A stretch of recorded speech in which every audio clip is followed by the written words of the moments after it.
Hello students, तो next हमारे पास है question number 4। The taxi fare in a city is as follow. कोई सिटी है, वहां पर जो टैक्सी का किराया है वो किस प्रकार से लिया जाता है, हमें ये बताया गया है। तो देखिए, for the first kilometre the fair is 8 रुपी। पहले किलोमीटर का जो रेट है वो 8 रुपए है। For the subsequent distance it is 5 rupee per kilometre, और उसके बाद हर आने वाले अगले किलोमीटर का जो किराया है वो 5 रुपए है पर किलोमीटर है। Taking the total distance covered as X. मान लेते हैं किसी पैसेंजर ने total X kilometre distance cover किया है, and total fare is Y rupee, और उसने टोटल जो भाड़ा दिया है वो वाई रुपए दिए हैं। तो हमें एक लीनियर इक्वेशन बनानी है और उसका फिर ग्राफ भी बनाना है। तो देखिए कैसे करेंगे एक बार। सपोज हमारे पास कोई पैसेंजर है, वो यहां से ऑटो लेता है, टैक्सी लेता है ए जगह से, और वो बी पर जाकर वापस उतर जाता है, वहां से वो कैरी आउट हो जाता है, ठीक है, लीव आउट हो जाता है। तो अकॉर्डिंग टू क्वेश्चन क्या बोला गया है, for the first kilometre fair is 8 रुपी। मान लेते हैं जो पहला किलोमीटर है वो यहां तक 1 किलोमीटर है ये, तो इसने यहां पर 8 रुपए किराया दिया है 1 किलोमीटर का। उसके बाद टोटल उसने जो डिस्टेंस कवर किया है वो x किलोमीटर कवर किया है। टोटल डिस्टेंस हमारा x किलोमीटर है, ये x किलोमीटर है। तो ये हमारा कितना रह गया डिस्टेंस, ये रह गया बेटा x माइनस 1 किलोमीटर।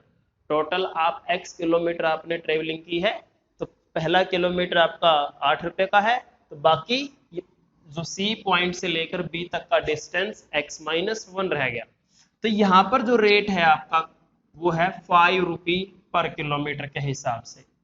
तो अकॉर्डिंग टू क्वेश्चन किराया कितना बनेगा, किराया बनेगा 8 वन जा 8। पहले किलोमीटर का किराया 8 रुपए, 8 एकम 8, प्लस आगे 5 इंटू एक्स माइनस 1, क्योंकि हर अगले किलोमीटर का किराया 5 रुपए है, तो आप x माइनस 1 किलोमीटर गए हो तो टोटल किराया बनेगा 5 इंटू एक्स माइनस 1, और ये टोटल किराया अकॉर्डिंग टू क्वेश्चन y रुपए के इक्वल है। तो 8 वन जा 8 प्लस सोल्व करेंगे 5x minus 5 equal to y। उसके बाद 5x, y को इधर ले आएंगे माइनस y, और 8 में से 5 गए 3, तो 3 को हम आप किसी भी साइड लिख सकते हो, तो ये उधर जाके माइनस 3 बन जाएगा। ठीक है, तो ये हमारी क्या बन गई, लीनियर इक्वेशन इन 2 वेरिएबल बन गई। ठीक है, उसके बाद है हमें इसका क्या बनाना है, ग्राफ और बनाना है। तो 5x minus Y equal to minus 3, 5x minus Y equal to minus 3, या इसको सिंपली आप ऐसे ही लिख सकते हो 5x plus 3 equal to Y. तो ग्राफ बनाने के लिए हमें कम से कम 2 सॉल्यूशन फाइंड आउट करने हैं। देखिए कैसे करेंगे, x y, तो x की वैल्यू हम 0 पुट करेंगे, कुछ भी आप y भी पुट कर सकते हो। तो 5 into 0 plus 3 equal to Y, X को 0 पुट करना बेटा, तो y की वैल्यू 3 ही आ जाएगी। उसके बाद है अगर x को हम 1 पुट करते हैं, तो यहाँ पर x को 1 पुट करोगे तो आप सोल्व करके देखना y की वैल्यू 8 आएगी। तो 2 सॉल्यूशन हमने निकाल लिए हैं। तो आप क्या करोगे, एक y एक्सिस और एक x axis straight line with the help of pencil and scale आप ड्रॉ करोगे। आप यूनिट गैप लोगे, 1 सेंटीमीटर का जो गैप लोगे वहां पर हम मार्किंग करेंगे। उसके बाद यहाँ पर भी सेम y एक्सिस पे भी हम 1 सेंटीमीटर की मार्किंग करेंगे, और with proper measurement with proper scale. यहाँ पर देखो x की वैल्यू हम ले लेंगे 0 एंड 1 2 3 4 5 6 सो ऑन, और y की वैल्यू है 3 और 8, तो यहाँ पर हम 2 का गैप ले सकते हैं। ठीक है, 2 4 6 8 एंड 10 12। तो पहला पॉइंट है हमारा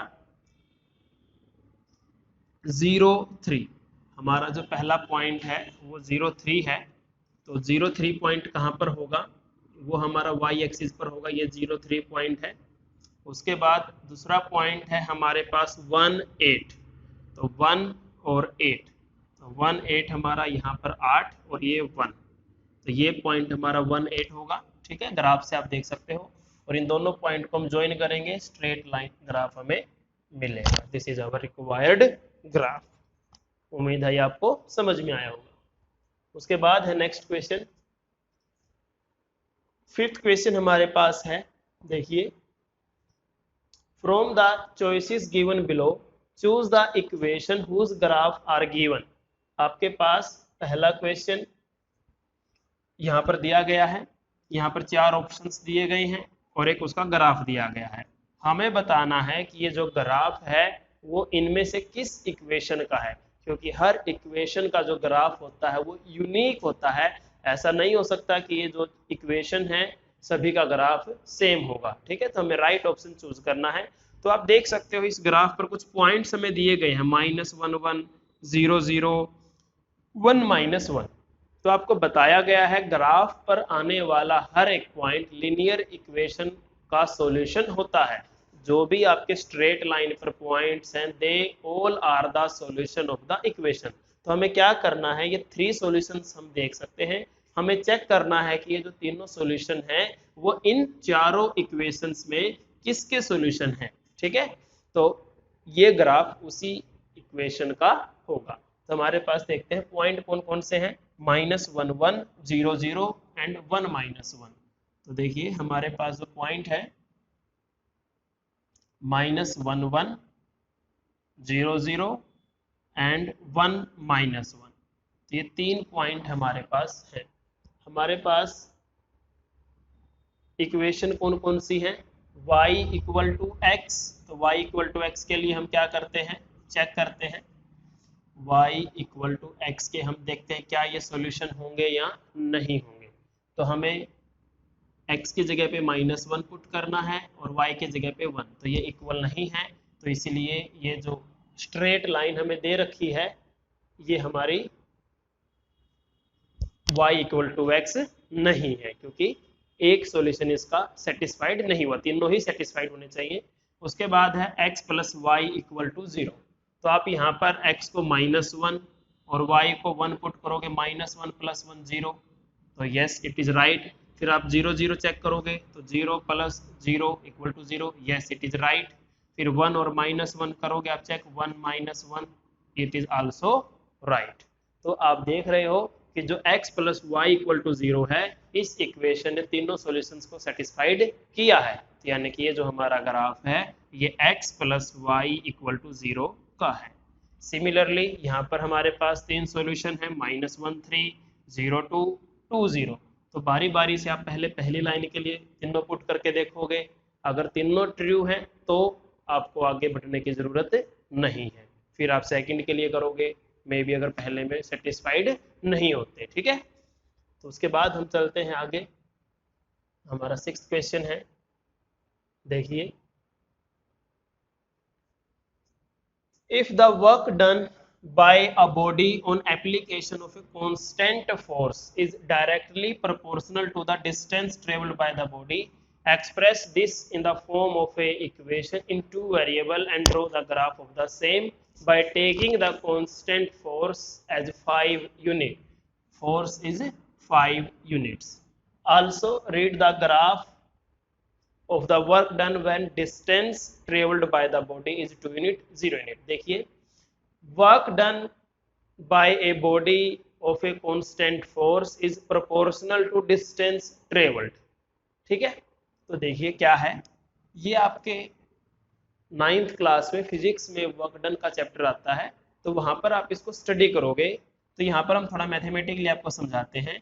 कोई भी बॉडी है, कोई भी बॉडी है, अगर आप उस पर फोर्स लगाओगे, अगर आप उस पर फोर्स लगाओगे, तो in the language of science, in the language of physics, we are doing some work, हम कुछ काम कर रहे हैं।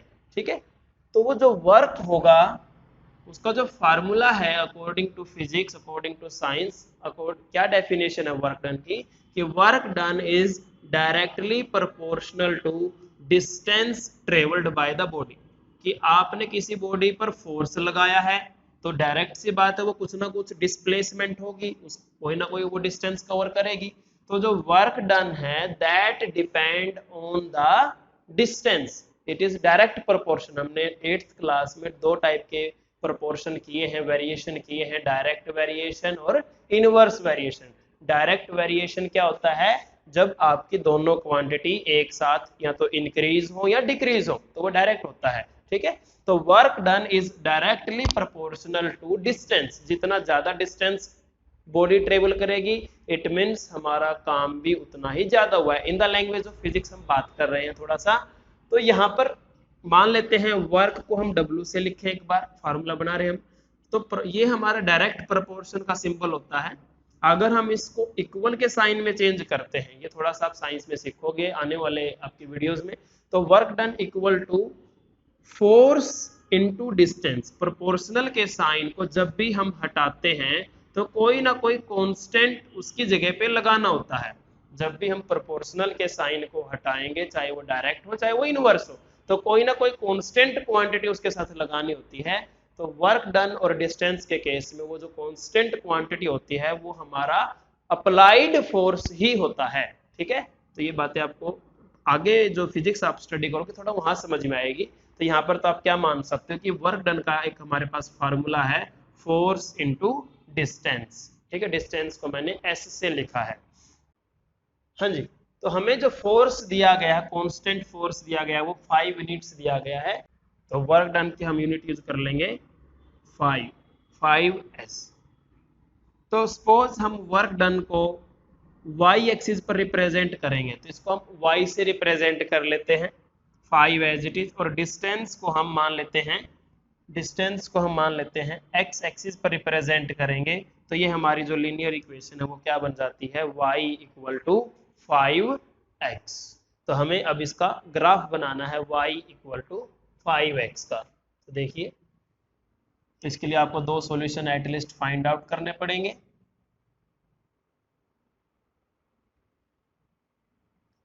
x y, suppose x is 0, x को हम 0 ले लेते हैं तो y की वैल्यू भी 0 आएगी, 5 इंटू 0। मान लेते हैं x को हम 2 ले लेते हैं तो y की वैल्यू 10 आएगी, 5 2 जा 10। तो अब हम इसका ग्राफ बनाएंगे।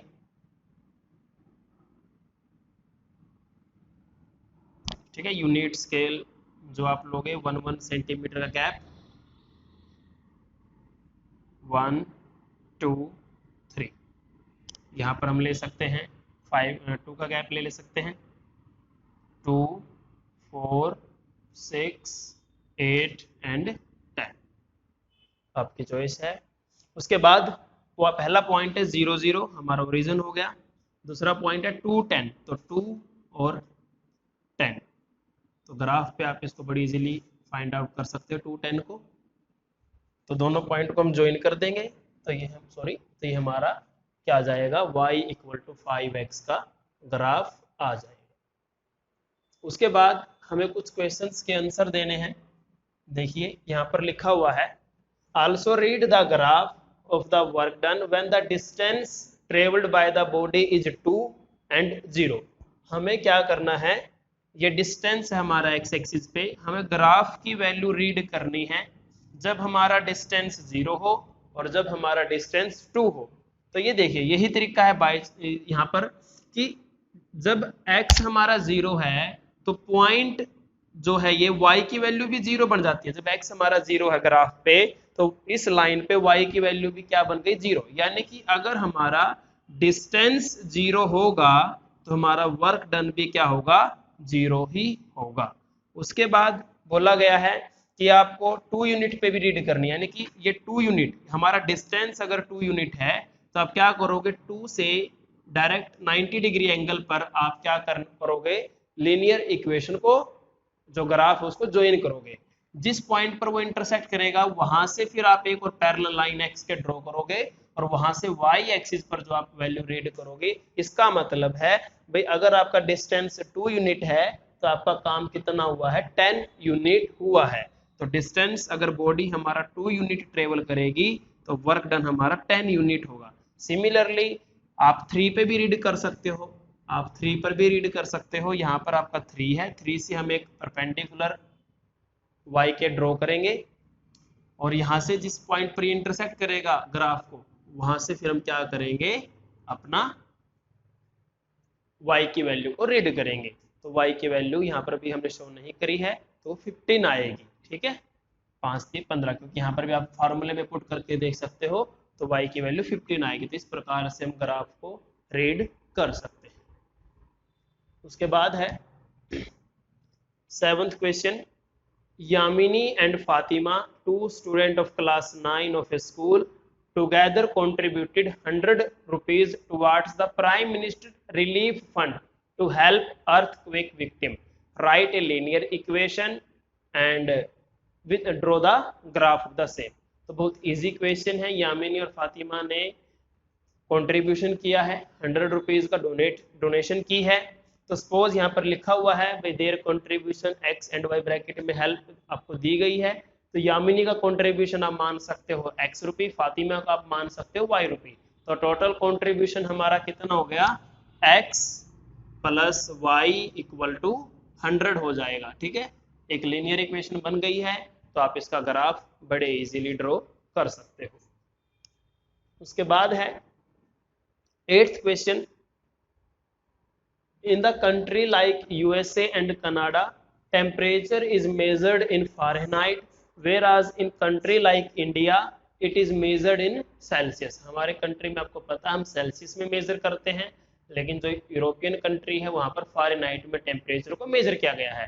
तो यहाँ पर एक लीनियर इक्वेशन हमें दी गई है जो फ़ारेनहाइट को सेल्सियस में चेंज करने के लिए या सेल्सियस को फ़ारेनहाइट में चेंज करने के लिए हमारे लिए यूजफुल हो सकती है। एक लीनियर इक्वेशन हमें 2 वेरिएबल्स में दी गई है। तो फर्स्ट पार्ट है draw the graph of the linear equation above using Celsius for X axis and Fahrenheit for Y axis. तो देखिए हमारे पास इक्वेशन है F equal to 9/5C plus 32। तो हमें फ़ारेनहाइट को y एक्सिस पर लेना है, इसलिए y से लिख लेते हैं। सेल्सियस को x एक्सिस पर लेना तो x से लिख लेते हैं। तो इसका ग्राफ बनाएंगे, तो ग्राफ आप बड़े इजीली बना सकते हो। तो मैं आपको सॉल्यूशंस निकाल के दे देता हूँ, ग्राफ आपको खुद ड्रॉ करना है। तो एटलीस्ट आप 2 सॉल्यूशंस निकालोगे, तो x एंड y। तो हम x की वैल्यू क्या ले लेते हैं, 0, 5 और 10 हम ले लेते हैं। हम 5 के मल्टीपल ले रहे हैं ताकि जो हमारा डिनोमिनेटर में 5 है वो x को कैंसल आउट कर दे। तो 0 अगर आप यहाँ पर रखोगे x की जगह पे, तो y की वैल्यू बेटा 32 आएगी। अगर आप 5 रखोगे तो 9/5 इंटू 5 और प्लस 32। ठीक है, तो 5 से 5 कैंसल, 32 प्लस 9 41। आप 10 लोगे, 9/5 इंटू 10 प्लस 32। तो ये क्या आएगा, 5 2 जा 10, 9 2 जा 18 और ऐड करने के बाद 32 और 18 हमारा 50 आएगा। तो इस प्रकार से हमारे पास पॉइंट आ गए हैं। तो इन्हें हमें क्या करना है, ग्राफ पर प्लॉट करना है। तो देखिए X axis, Y axis and origin.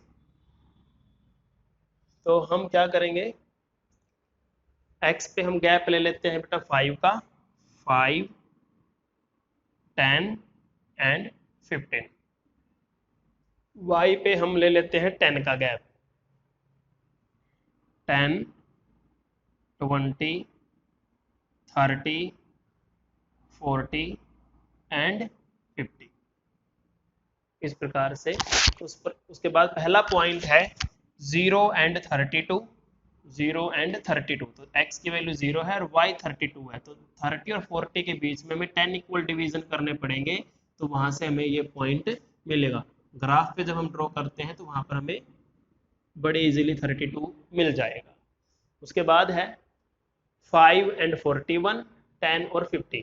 तो 5 यहाँ पर है और 41 थोड़ा सा 40 से अबो रहेगा, तो ये हमें पॉइंट यहाँ से अप्रोक्सीमेटली मिल जाएगा 541 और 1050।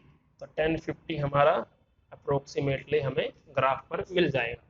तो इन तीनों पॉइंट को जब हम ज्वाइन करेंगे तो हमारे पास एक स्ट्रेट लाइन आएगी जो इन तीनों पॉइंट से क्रॉस करेगी। ठीक है, उसके बाद हमें क्या करना है, देखिए सेकंड पार्ट है if the temperature is 30 degree Celsius, what is the temperature in Fahrenheit. तो अगर टेम्परेचर हमारा सेल्सियस में 30 है तो फ़ारेनहाइट में टेम्परेचर हमारा कितना होगा। तो यहाँ पर हमें क्या करना है, F इक्वल टू 9/5, सी की जगह पे आप 30 रख दोगे और प्लस 32, तो ये हमारा जो टेम्परेचर है सोल्व करने के बाद फ़ारेनहाइट में आ जाएगा। उसी प्रकार find the temperature in Celsius, अगर फ़ारेनहाइट में वो 95 है तो हमें यहाँ पर फ़ारेनहाइट की जगह पे 95 पुट करना है, इक्वल टू 9/5 सी प्लस 32। तो यहाँ से आप सी की वैल्यू बड़े इजीली सोल्व करके निकाल लोगे। उसके बाद है, अगर टेम्परेचर हमारा 0 डिग्री सेल्सियस है, सेल्सियस 0 है, तो फ़ारेनहाइट में टेम्परेचर कितना होगा, तो 41 होगा। अभी हमने सॉल्यूशन निकाला था, x को 0 पुट किया था, y 41 आया था। What is the end temperature, अगर फ़ारेनहाइट में 0 है तो सेल्सियस में कितना होगा। तो यहाँ पर आपको फ़ारेनहाइट को 0 रखना है, 0 इक्वल टू 9/5 सी प्लस 32। तो सी की वैल्यू आप निकाल लोगे। उसके बाद है, is there any temperature which is numerically same in both Fahrenheit and Celsius, if yes find it. तो क्या कोई ऐसा टेम्परेचर है जिसकी न्यूमेरिकल वैल्यू दोनों सिस्टम में सेम हो, अगर ऐसा पॉसिबल है तो उसे निकालना है। तो देखिए कैसे निकालेंगे, Fahrenheit equal to 9/5 C plus 32। तो हमें बोला गया कि फ़ारेनहाइट और सेल्सियस न्यूमेरिकली इक्वल हैं, तो हम दोनों को या तो F पुट कर लेते हैं, दोनों को C पुट कर लेते हैं। तो F equal to 9/5 F plus 32। तो हम क्या करेंगे, 5 एलसीएम ले लेते हैं।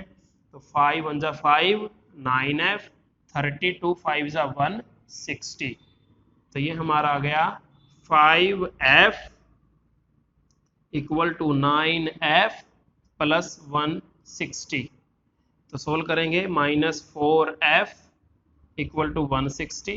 तो F की वैल्यू यहाँ से आ जाएगी -40। तो -40 जो टेम्परेचर है वो न्यूमेरिकली दोनों यूनिट में, दोनों सिस्टम में सेम है, बस यूनिट अलग है, लेकिन जो टेम्परेचर की वैल्यू है वो सेम है।